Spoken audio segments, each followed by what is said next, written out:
అందరికీ నమస్కారం అండి. జేడీ వరల్డ్ యూట్యూబ్ ఛానల్కు స్వాగతం. నేను ఈరోజు చేయబోయే రెసిపీ ఆంధ్ర తేనె పట్టు అండి. ముందుగా దీనికి మార్నింగ్ చేసుకోవాలంటే రాత్రే నానబెట్టుకోవాలండి. బియ్యం ఒక టీ గ్లాస్ నానబెట్టి దీనికి బెల్లంతో చేయాలండి. ఈ తేనె పట్టుని మనం తేనె పట్టుకుంటే ఎలా ఉంటుందో అలానే ఉంటుందండి దీన్ని తయారు చేస్తే. అంతకుముందు వీడియోల్లో పెట్టానండి తేనె తుట్టు అని. దానికి పాకం ఏమి ఉండదు.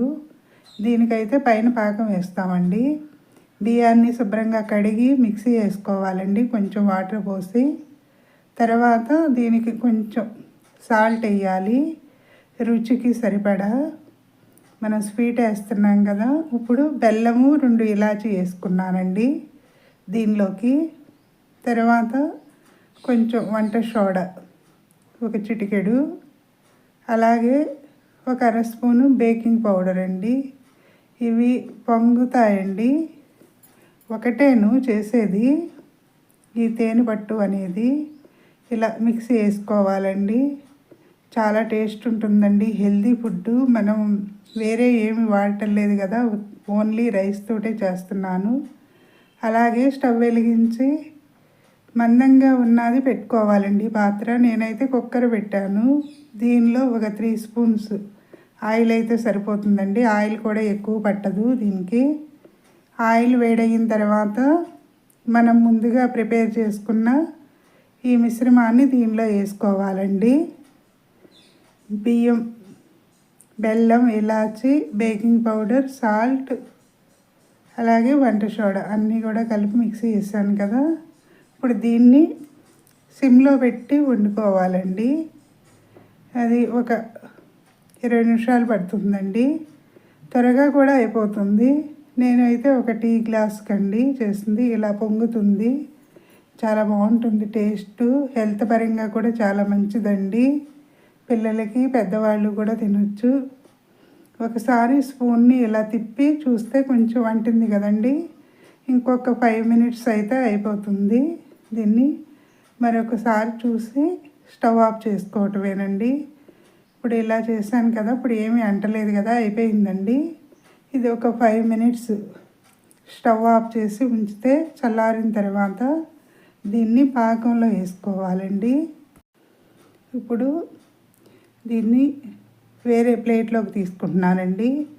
మనకు అదే ఊడిపోతుందండి. ఏమీ సపోర్ట్ అవసరం లేదు. స్పూను గరిటెతోటి తిప్పవసరం లేదండి.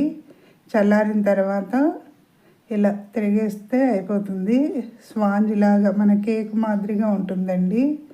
లోపలంతా కూడా బౌల్గా ఉంటుంది. స్పాంజ్ ఎలా ఉంటుందో అలా ఉంటుంది. ఇప్పుడు దీన్ని మనం పాకంలో వేసుకోవాలండి. కొంచెం ఇంట్రెస్ట్ ఉండేవాళ్ళు ఇంకొంచెం ఎక్కువ వేసుకోవచ్చు. నేనైతే సరిపడా వేస్తున్నాను కొంచెం దానికి తగినంత. ఇలా పాకం పట్టుకుని ఇప్పుడు మనం ముందుగా ప్రిపేర్ చేసి పెట్టుకున్న ఈ తేనె పట్టు దాని మీద వేసుకోవాలండి. అలా పాకం అంతా కూడా లోపలికి పీల్చేస్తుంది. 2 వైపులా కూడా తిప్పుకుని వేసుకుంటే చాలా బాగుంటుందండి టేస్ట్ పరంగా కూడాను. సబ్స్క్రైబర్స్ పెరగటం లేదండి. సబ్స్క్రైబ్ చేయండి. మరిన్ని వీడియోస్ చేస్తాను. నేను స్టార్ట్ చేసి 1 ఇయర్ పైన అయిపోయిందండి. ఇది మరో పక్క వేస్తున్నానండి. ఈ పాకం అనేది బెల్లం పాకమేనండి. ఇది కూడాను. ఇది మామూలు నార్మల్ బెల్లమే వాడుతున్నాను. బెల్లం పౌడర్ కాదండి. బెల్లం పౌడర్ వేస్తే ఇంకా కలర్ చేంజ్ అవుతుందండి. బాగా బ్రౌన్ వచ్చేస్తుంది. అందుకని చెప్పేసి నేను మామూలు బెల్లమే వాడుతున్నాను. దీనిలోకి ఇలా చూస్తే తెలుస్తుందండి. 2 వైపులా కూడా ఇలా పాకం కారుతుంది కదా. ఇది తేనె పట్టు. ఇలా ప్రిపేర్ చేసుకుంటున్నాను. 1 ఇయర్ అయినా కూడా సబ్స్క్రైబర్స్ పెరగటం లేదండి. వాచ్ అవర్స్ కూడా ఇంకా తగ్గుతున్నాయి. అలాగే ఇప్పుడు దీన్ని పీసెస్గా కోసుకోవాలండి. ఇది పిజ్జా కట్టర్ ఉంటుంది కదా, దాంతో కట్ చేస్తున్నాను. ఇలాగా ముక్కలుగా మనకి ఎలా కావాలంటే అలా కట్ అవుతుందండి. ఈ పిజ్జా కట్టర్తో కట్ చేసుకోవటమేను. ఇప్పుడు దీన్ని చూస్తే తెలుస్తుంది పాకం ఎలా ఉంది కూడా. ఈ సేమ్ మనం తేనె ఎలా, అందుకనే ఈ పాకంలో నుంచి తినటం వల్ల తేనె పట్టు చాలా బాగుంటుందండి. ఇలా నొక్కి చూస్తే తెలుస్తుంది మనకి పాకం చక్కగా కిందకి కూడా వస్తుంది. పీల్ చేస్తుందండి, వేడి మీదే వేస్తాం కదా. నేనైతే కొంచెం తక్కువే వేసానండి, సరిపడా. మనకి ఎక్కువ స్వీట్ తినేవాళ్ళు అంటే కొంచెం ఇంకెక్కువ వేసుకుని చేసుకోవచ్చు దీనిలో. అంటే పాకంలో అది వేస్తే ఎక్కువగా వస్తుంది. ఇప్పుడైతే అది డ్రాప్స్ వెళ్ళే పడుతుంది కదా. ఇది తేనె పట్టండి. సబ్స్క్రైబర్స్ పెరగటం లేదండి. సబ్స్క్రైబ్ చేయకపోతే కనుక వీడియో చూసిన వెంటనే సబ్స్క్రైబ్ చేయండి. మరిన్ని వీడియోస్ చేస్తానండి. నేను చేసే వీడియోస్ మీరు కూడా చేసి ఎలా ఉంది కూడా కామెంట్స్లో పెట్టండి. మరిన్ని వీడియోస్ చేస్తాను. ఈ వెహికల్ శబ్దాలు బాగా వినిపిస్తున్నాయండి వీడియో ఎడిటింగ్ చేస్తుంటే. ఇలా పీసెస్గా కోసుకున్నాను పిజ్జా కట్టర్తో. అయిపోయిందండి తేనె పట్టు.